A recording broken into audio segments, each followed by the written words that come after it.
আজ আমার ভাগ্য ভালো, তাই আপনার মতো সুশ্রী কাকের দেখা পেলাম। আমার মনে হয় আপনার যেমন সুন্দর রূপ, তেমনি মিষ্টি আপনার গলা।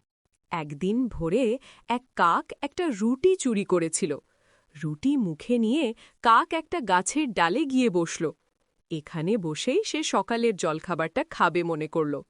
এমন সময় একটা ধূর্ত শেয়াল কাকটাকে দেখতে পেল।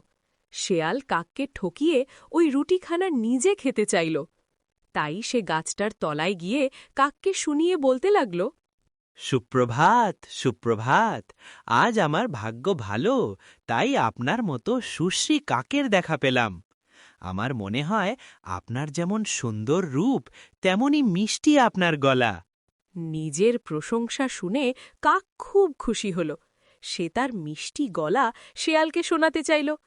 কা বলে যেই সে গান ধরল, অমনি তার মুখ থেকে রুটিটা মাটিতে পড়ার আগেই শেয়াল তা লুফে নিয়ে বনের মধ্যে পালিয়ে গেল।